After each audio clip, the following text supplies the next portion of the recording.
everybody. Welcome to Best Whole New World. I'm Jacqueline Best, and I have Martha Clarke of Martha Clarke Astrology here with us today, and we're talking about transforming your life with astrology. You know, many of us have done personality models, but planets have just a big effect on us as personalities do in our life.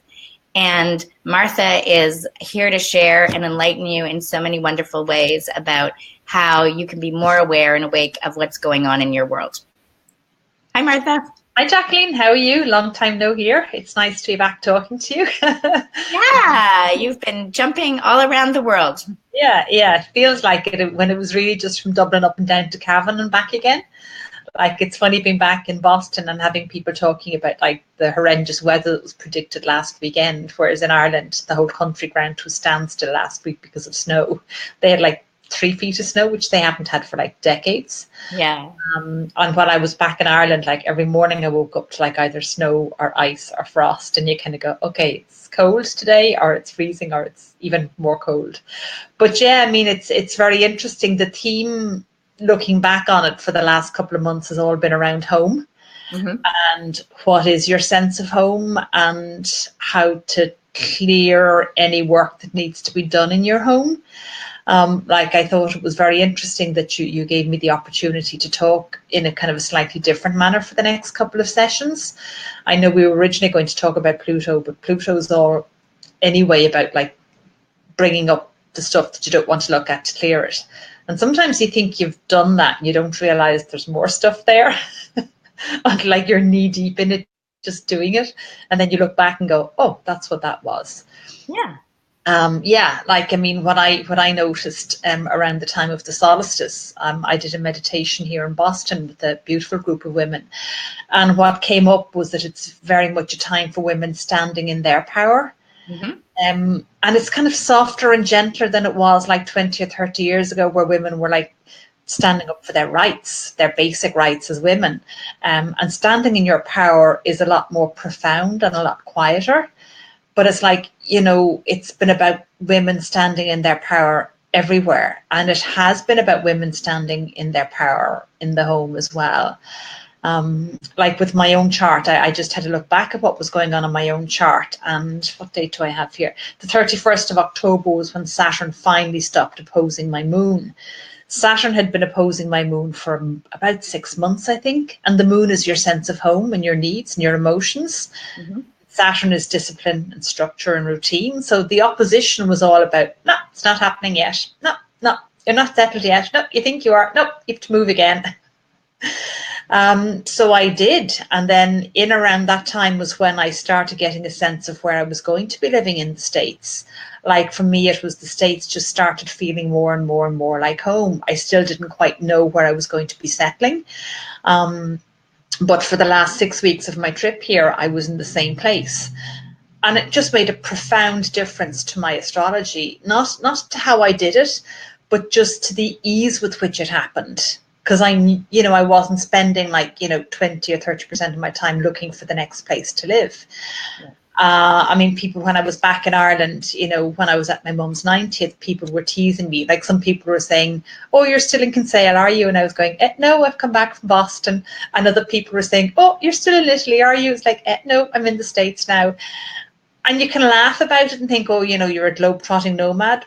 But that's not actually that easy. And it's not that funny if people tease you about it. And then you learn to look at it from their point of view, and they're probably thinking of this massively glamorous life, Nobody looks behind the scenes to see what it's like to be booking the next Airbnb and the next Airbnb. You hope it's not too far out and that the transport is going to be okay. And then again, in terms of clearing out the home, what I found to achieve, what I had to achieve was like my own sense of home had to completely become internalized. Mm-hmm. To learn to be at home wherever I was. And that's something my own astrology teacher taught me last year, was to be my own Jupiter and be my own expansion. Well, I think that's really important, just to hold on that thought, right? Is, there's that saying, home is where the heart is. So although we have been trained to feel like a certain location is our home, when you can really be at peace with wherever you are and realize we live in this great big planet Earth. Yeah. right? So yes, people were probably looking at you going, wow, look at that freedom you have. Italy, Boston, Ireland. Wow, wouldn't it be great for me to leave Ireland just, once?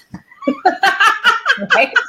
You know, then you can kind of go, wow, they were like so excited for me, right? But then, as you said, as you were in the experience, it was like, oh, because you're wanting to build your business. And I think part of that is we become attached to way things are to happen. Yes. And when you can also relax and say, if Saturn had been in your opposition, opposing your moon, right, and you knew that it wasn't time to settle, then it's like riding the roller coaster, right? It's like going, hey, I'm still in it. I got to keep my joy because things are unfolding and I trust and I believe everything is happening, which is now you had that experience, then you've had a kerfuffle, and now it's starting maybe to settle in, but it's part of that process of trusting that everything is really going to be okay.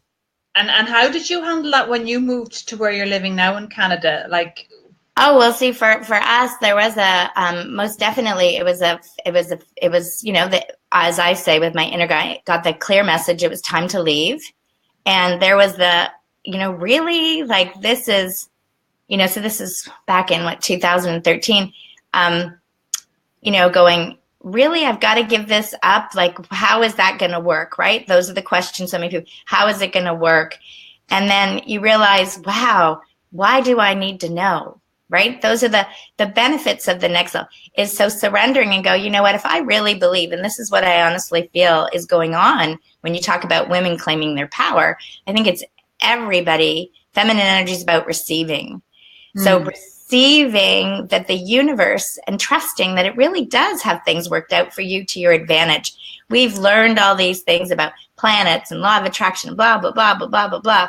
But it's do you really believe it? Can you really just surrender and receive and trust that you're going to be guided? So we tuned in, my daughters and I, to every sort of fork in the road and said, now which way? Now which way?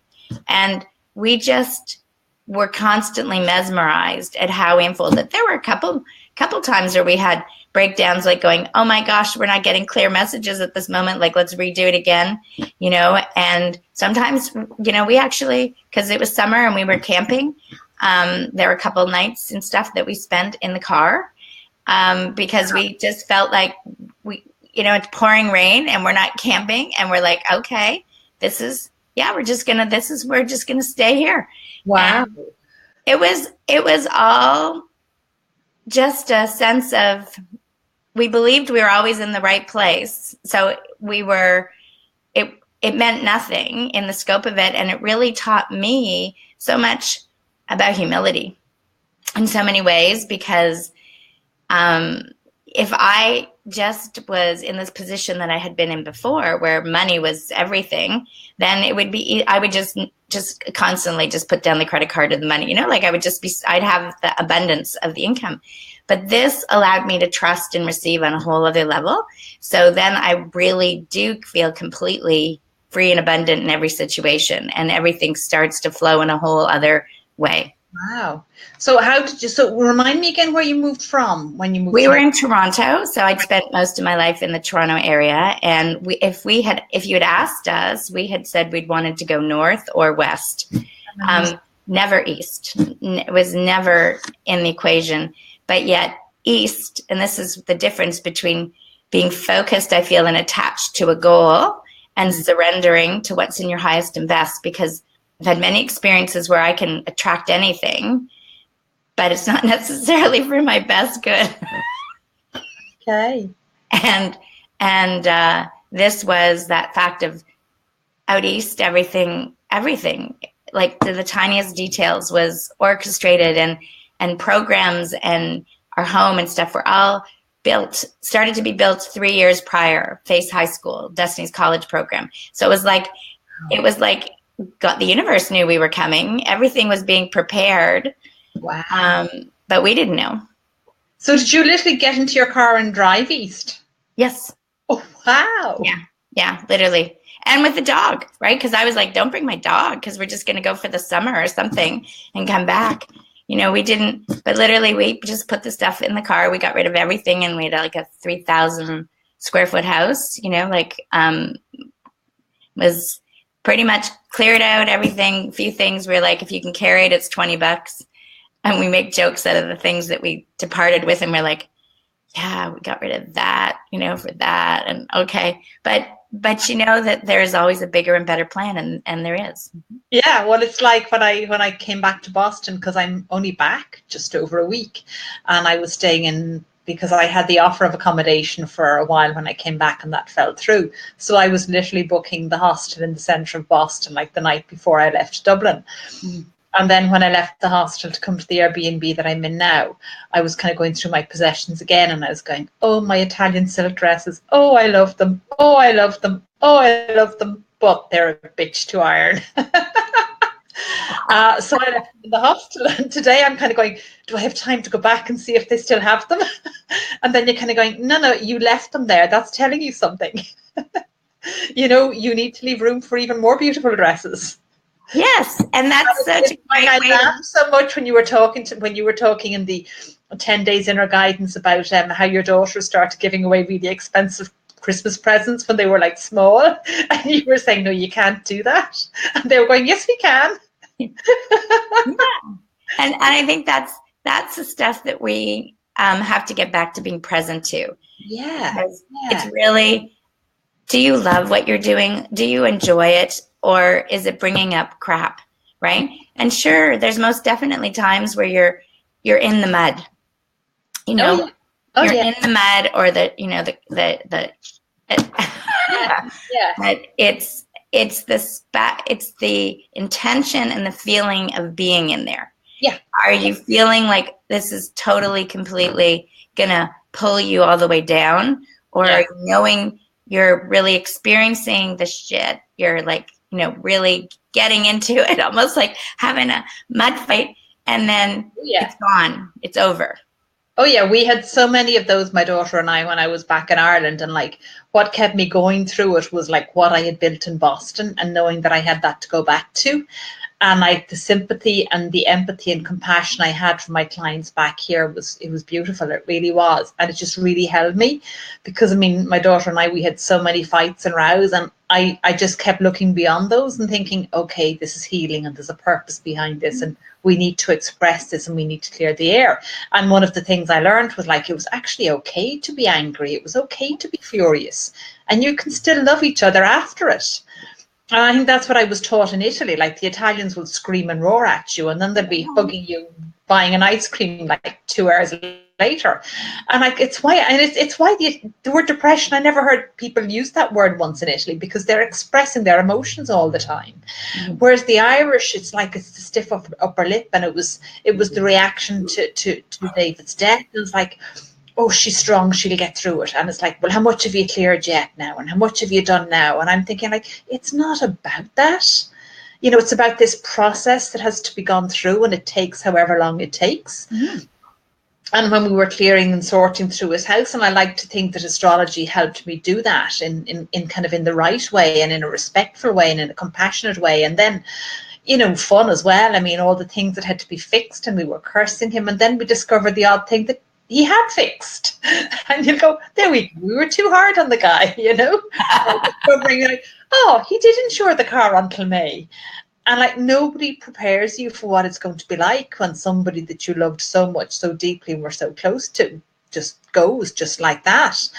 And I was having another look at my chart for the moment of when I found out about his death. And it's interesting because I finally finished my book on the nodes last night. I've been writing it on and off for 3 months because I just wasn't in a place where I could write about astrology.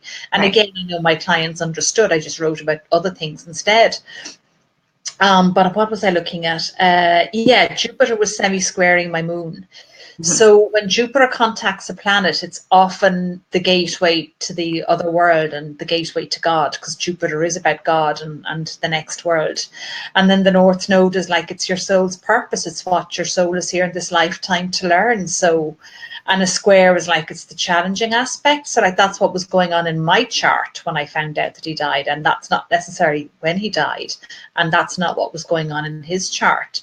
I mean, he had an aspect going on to Jupiter as well, but it was about doing the work. It was almost about like doing the work to move on and to move forward, and the work was incredibly painful but very, very necessary. Like it was very necessary that I did this with my daughter, and she's in Ireland now still doing it on her own, and I know she has friends and family helping her do it, you know. So it's like when you moved from Toronto, and you found your place in Nova Scotia, did you then go back to Toronto to do more clearing, or did you? Well, it was literally, again, it was the whole thing. We're like, okay, and it was just kind of yeah, it was so fast because we just still didn't know. We'd been traveling sort of for 6 weeks. We felt like it, but we still had no answer. And there was a house that we felt like 95% felt right, right? And it met all the criteria that I was looking for. And in the past, I would have gone, well, obviously that's the house, Okay. because it fit with exactly the law of attraction, you know, in that sense of, but, you know, as I talk about the body's your barometer, there was just something that didn't quite feel right. And so literally, we had Faith had gone, had been decided to enroll. I guess we'd gone to high school, and we said, okay, we're feeling the high school is calling her, and she'd been homeschooled her whole life. And so we made an inquiry there, and Destiny all of a sudden had an audition at college, and that's all we knew. And then, but we were like, yeah, it's time to go. And so we went back, and we had a few winter things. We drove back, said goodbye to everybody. I had a big spiritual community back there. So I remember as we were driving, we were like, people are like, really? You're going to be back here for 7:00 tomorrow? You know, and we're like, but it takes like 18 hours and you're only leaving PEI now, you know, and we're like, yes, trust, you know, I don't know how the traffic's going to be. You know, this is God's plan. It'll all work. And literally, like, we pulled in about a half hour before we went to a community center, you know, quickly had a shower and stuff like that, grabbed in and popped in. And it was the most powerful energy that I'd ever experienced. Like, people, like the building was just rocketing with energy. You know, it was just because my belief was so strong in what's really present that it just exuded. It was so raw, and everybody could pick up on it and just realize that this was what we're talking about and living in the moment. And so we came back, and they're like, you still don't know? We could go, here's 3 places we're looking at, and in 3 areas. But I said, we don't know. It hasn't been revealed. And they're like, aren't you concerned? And I'm like, no, I totally know God has a plan, and this is my test, just to surrender and trust. We will. And we went back, and I guess that obviously Destiny got into college. She had no transcripts or anything because she had been homeschooled, and they just admitted her. And then it was like a couple weeks later, they go, you don't have any transcripts. And there was no payment either. Like, we just went ahead and we were like, okay. And then they're like, oh, we need to pay this. And in the process, like, we never thought about things like that, right? We just went with the guidance. Then I remembered that I'd put aside some money when she was first little with my ex. We started an education fund, but I had kind of pulled out because I didn't think she was going to do any traditional education. So we had to get the answer of where to find him. We got the answer where to find him. Then he was willing to cooperate. And when you know it, the amount of money that had accumulated over those years was like $100 more than what the fees really were. And it came in, it took about 6 weeks to get it done. And it was like 2 days before they said, you've got like 2 more days to make your payment. Otherwise, you're going to have to leave school. Right. But Destiny just, you know, did her whole thing. And that was it. In 3 days after we were here, the place that we're in now came on the market, and had to wait 3 days before we could see it. And then 3 more days and we were in.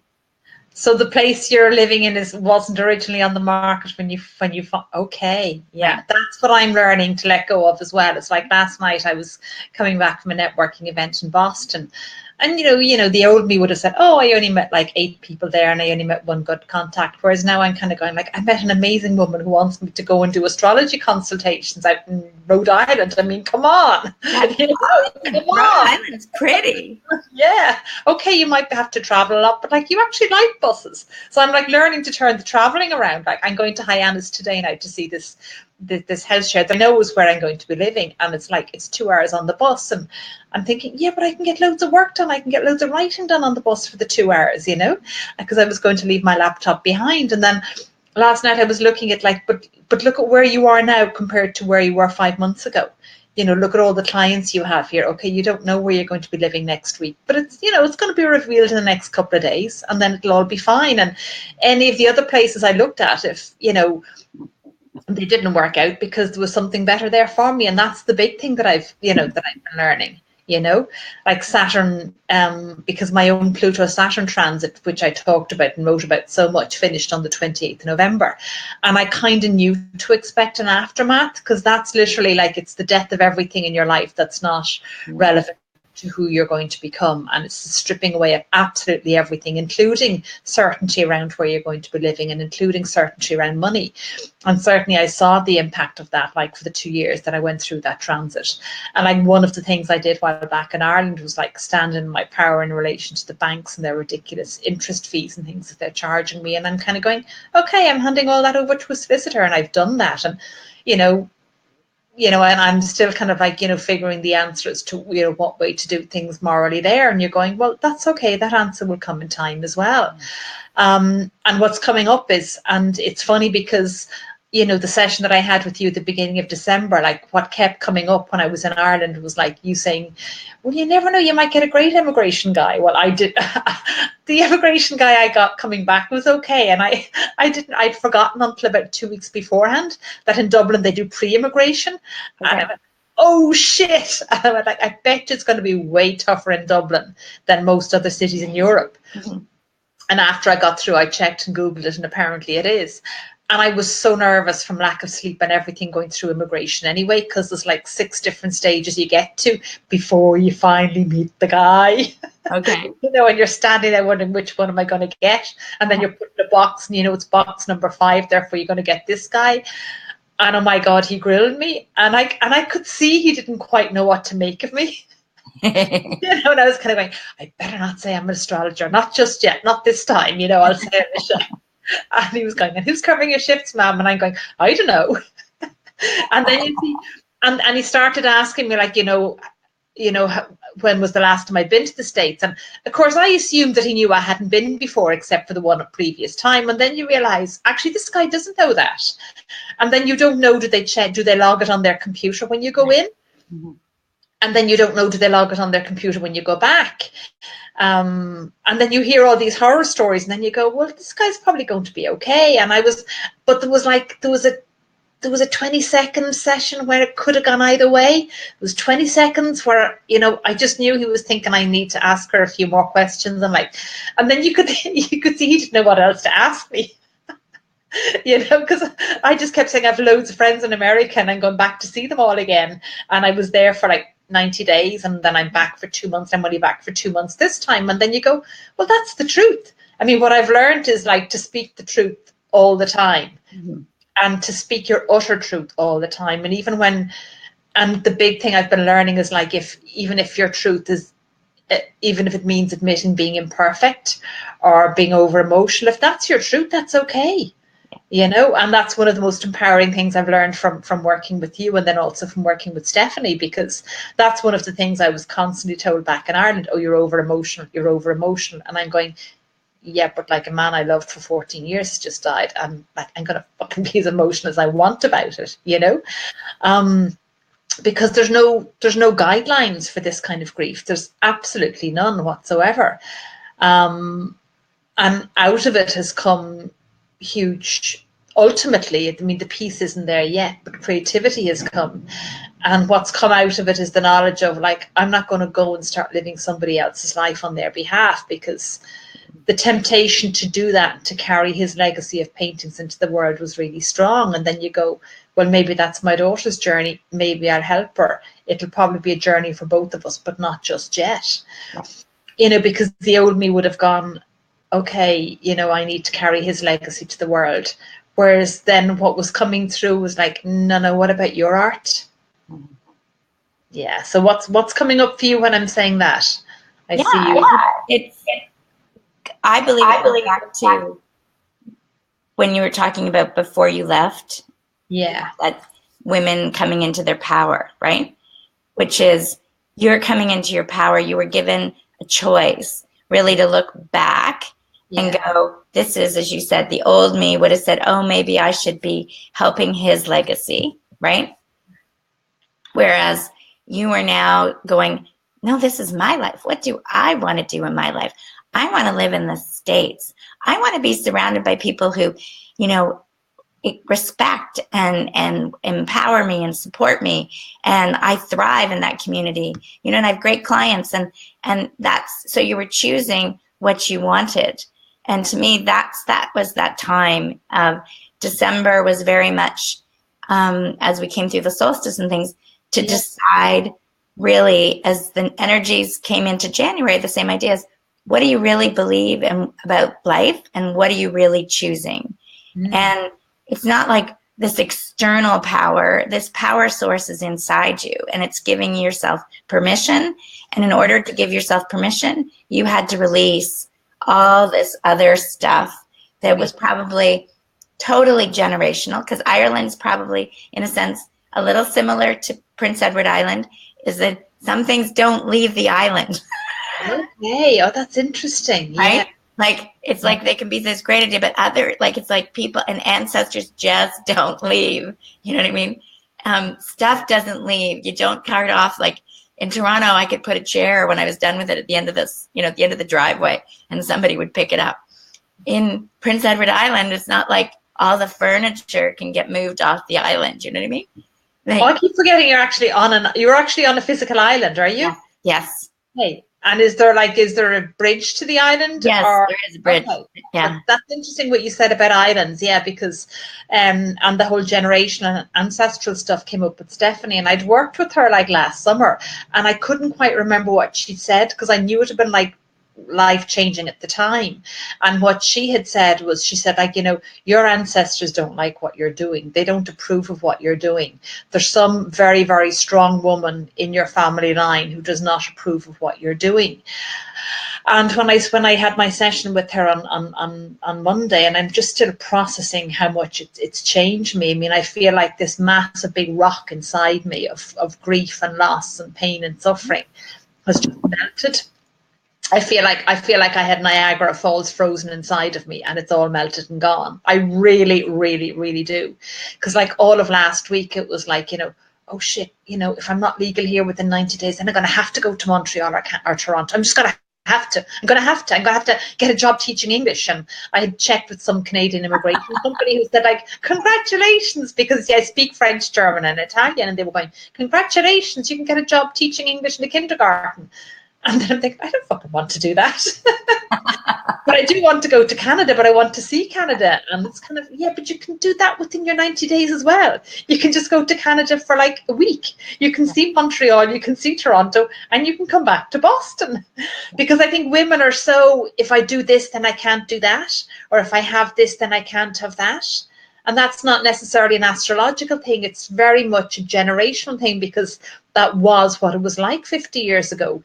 You were a mother and a homemaker, or else you weren't. It was pretty much one or the other. And interestingly enough, when I went back looking at the female line among my family, the women on my side of the family are incredibly strong. And my mother's two sisters are both dead now a couple of years. And between them, they had 9 children, 6 of which are women. And only 2 of those women have children. And they only have 1 daughter each. So it's almost like the female line in our family, it's almost like it's dying out. Right. Quite strange. And I haven't, what do you make of that? Well, I want to just caution, we're so talking about women in the world now, right? And I feel like there's, especially when it comes to young boys, and there is this whole energy that has to stop separating, right? Yeah. So I like to defer back to it's feminine energy that is becoming more apparent, that came in the year, in this century with the number 2, right? And doing that, even guys get to have a choice. But in your situation, like all my ancestors were Scottish. Oh, right. So my grandmother came over with her sister at 18 and took the boat over to Canada. Like, there were no cell phones. There's no Wi-Fi to say, are you there safely? No. You know what I mean? So I feel like in some cases, they had a sense of strength that we are coming back into. Yes. And they were comfortable with their role in many ways because that's what they were. And then we became in this, what is it that we want to do? Mm. And then we became in this, well, the image that was created was be superwoman, right? Do it all. You can have it all. But then women were like, wow, no, that's way too stressful, right? It's way too stressful to be doing everything. Yeah. And it's to find what really brings you joy and believe that you can just have joy. And if joy is raising your kids, great. If joy is, traveling the world, great. It's just about allowing yourself to be. And I think it's appreciating the previous women for who they were without saying, oh, you were just a mother of 9 children, because they were a mother of 9 children. Like, you know what I mean? I only had 2, and many have 1. Yeah. Stepdaughters. Yeah. Right. And then there's so many women that don't even have kids. And so I think we just have to respect that everybody in their generation and their time honor what was good. So I say to my kids, take what's good that you love about me and you love about your dad, or your grandparent. Take the good if you want the good, and just flush the crap down the toilet, because I don't buy into the story that it's DNA. It's definitely energy, and it's just as easy to cut a tie and say, you know what, whatever voice, whatever stronghold somebody says, it's like just like leaving your Italian dresses behind. You'd be surprised how often I think about my Italian dresses. You were going to get some really great ones. And some, like I know it's the same thing. It wasn't Italian dresses, it was Italian shoes, and it was French suits when I first parted, and was like, whoa. But then, it all comes back. Oh yeah. Oh, absolutely. Yeah, absolutely. Yeah. And I mean, like, it's the deep internal processing that was going on in Ireland. I hadn't seen that some of it was ancestral until I came back here. And then when Stephanie said, like, your ancestors just do not approve of what you do, and they shouldn't, that's why you couldn't make it in Ireland. And there was a lot of truth to that, because many times, Martha, you do have to leave where you are. It's in lots of people, they had to leave their spot to create a new, a new field of energy and possibility. Yeah, I mean, if you look at some of Ireland's greatest, right, and we forget that artists and writers used to do that routinely, and they didn't even know why. They knew nothing about astrology. They probably never heard of astrocartography. I mean, like, James Joyce wrote his greatest work in Trieste. Oscar Wilde lived in London. Picasso lived all over Spain and other parts of Europe. Shelley and Byron and Keats all went to Italy. And that may not have been just for constitutional and for health reasons, because that's very often why, the famous British poets moved. But there was probably an astrological aspect, or even because I often talk about George Michael and Madonna and Leonard Cohen, because they all have the sun in the 12th house. Right. So that tends to mean that you're like hidden and you're not seen for who you are. But they all moved from where they were born quite young to develop their careers. And we forget that. We forget how often you have to move. And I suppose for me, the resistance was like, I moved to Italy. That was huge. Like, why do I have to move again? And then it's been so comforting, because every time I'm panicking about something here, you go, hang on, you were in exactly the same situation in Italy like 2 years ago, and it all worked out. And look at all the worrying you did. And did it get you anywhere? No. It's like, just sit and have another cup of coffee and keep writing. And that's what I do. And you're going to discover, I feel, Martha, that you're realizing you're doing more with less, right? Absolutely. It's like you say, you'll write on the bus, right? So those 2 hours become perfect solitude in the sense. And they're like the cherished time versus, because you're allowing yourself to see it that way. Yeah. Oh, yeah. I mean, I started writing, middle of last week, that the 6 things I need to do every day. I need to get a good night's sleep. And I've started changing my diet back to what it was. And the difference has been phenomenal within like 2 days. I need to run either every day or most days. I need to love and forgive my family. I need to love my daughter. I need to show up for my clients, and I need to write. And that's it. Like, that really is how simple it is. Just showing up as an astrologer every day to serve my clients. And then when I'm not serving my clients, to write. I mean, I finished my notes book last night, and I was quite embarrassed that it was a month late. And then I went, yeah, but hang on, you were dealing with other things, and like, your clients understand. Stop apologizing. And it's actually a much better book for the delay. It's much better. And in the meantime, my other book is as good as done as well. So it's kind of like 2 books got done instead of 1. And the Mercury one will write itself, because like with 3 planets in Mercury and being Gemini and being Gemini rising, that'll be done in an hour. So where can people find your books? They're on marthaclarkeastrology.com. Yeah, the Moon book, which is the first of my series of planetary books, and then the new one I've written is on the nodes. And the nodes is very, very, they're related to like your karmic past and familiar patterns of behavior that you fall back into, whereas the North Node is what your soul is here in this lifetime to learn. And I did a life-changing workshop on the nodes. It's actually only 4.5 years ago, because in my natal chart, I have the North Node in my 5th house, which is around creativity and playfulness and children. And then the 5th house is also linked to unconditional love, which very few astrologers say that's what the 5th house is linked to. My own teacher reminds us like every 2 or 3 years, and I go, oh yeah, I forgot that's what that's about. And then we always think it's about unconditional love towards others, but it's about unconditional love towards ourselves as well. Oh, yeah. We forget that. Well, right. How can you, like, if you believe, right, as people say, oh, we're all one. Yeah. Right? So if we're all one, then this whole body is related to the whole earth, because everything is connected. It's like a holograph, right? Everything, you cut a piece, it sees everything. So how can you separate love? Either you love or you don't love. Like, this is the whole idea. It's like you're either in or you're out. You can't kind of love yourself or love others. It's you either do it or you don't. Oh yeah, it's like what I've learned is to like love my ancestors and let go of them. It's not just to love and hold on to them. It's like love and let go of them. Yeah.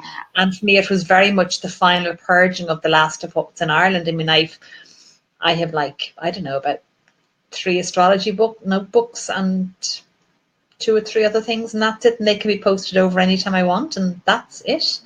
And then I had to end some friendships, and that was very, very painful, but I knew it was very necessary, and I feel freer in a way, freer, calmer, stronger, sure, in a way I never thought possible, and a lot of that has come down to like going back to the diet that I know suits me and getting like more hours sleep than I used to think I need. Because that's what I did before I went back to Ireland after David dying. I started sleeping 8 to 10 hours a night and say, well, don't beat yourself up for this. Like, you need this sleep. Your body's exhausted. Your spirit's exhausted. Your soul is exhausted. So it's been a very profound processing time, and I see it in my clients here, and it's women letting go of things that don't serve them anymore, so that they step into who they truly are, and I know we've talked about that a lot in the past, but it's very subtle and it's very powerful, and you can see the impact these women are having on everybody around them. They're not just impacting their immediate family, they're impacting their clients, they're impacting people they meet in the shops, they're impacting anything up to 50 people a day, and that's without women that are working in big corporations. Because when you do this work and when you do step into the true power of who you truly are, sometimes it almost doesn't matter what work you do. No. As long as you do it with joy. Because there are some people, right, they're just in their own little communities. Yeah. And they're they're affecting their world, but, it's not like we're hearing about it. And I think a lot of, we just need to, it's this time that we're really recognizing everybody has a role, and there's no higher role than another role. It's just the role that we're playing in this production. Oh, yeah. I mean, the circle that I was in on last Thursday night, there was only 6 women in it. And there might as well have been 66 or 666, for the power and the energy and all the letting go that we all did. And I was so exhausted from being coming back from Ireland, because I still had quite a bit of jet lag.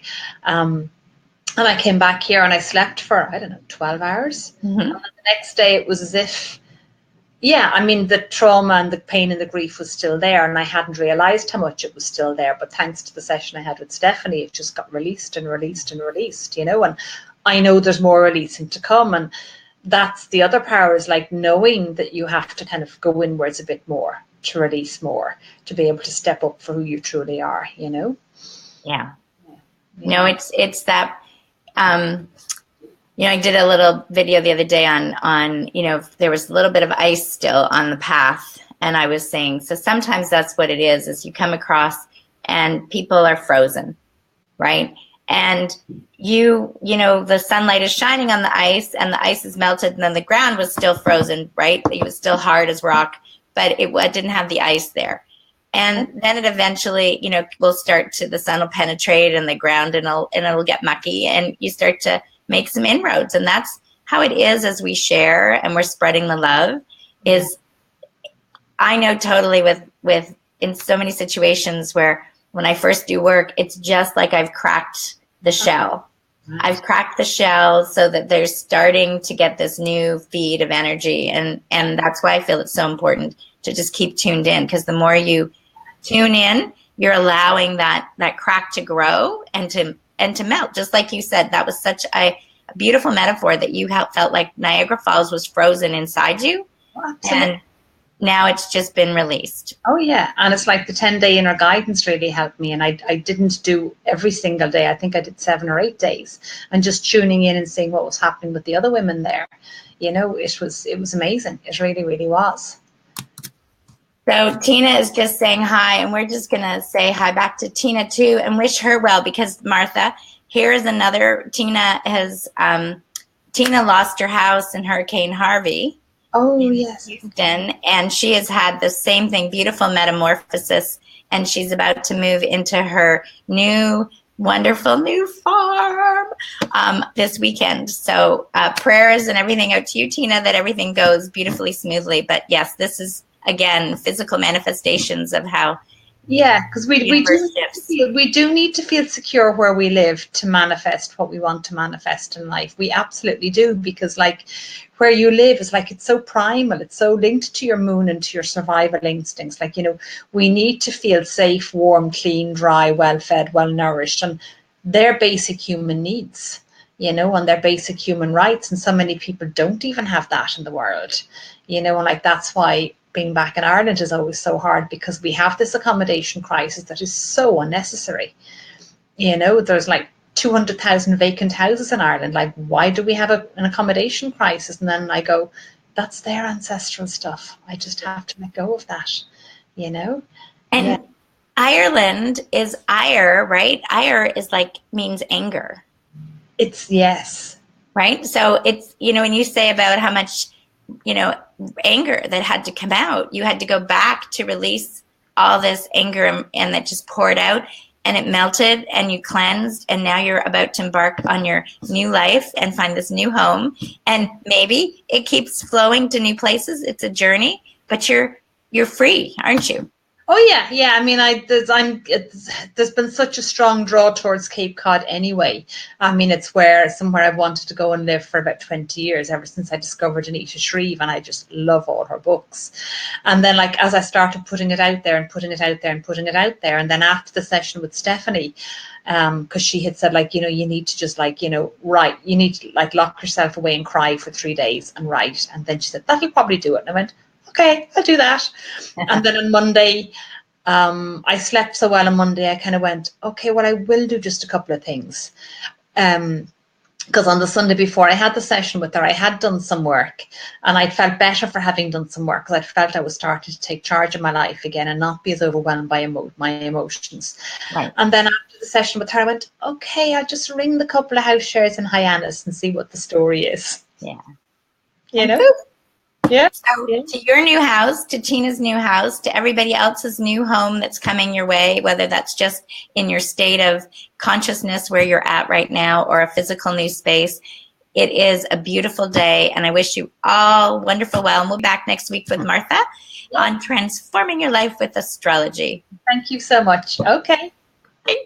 Lots of love. Bye.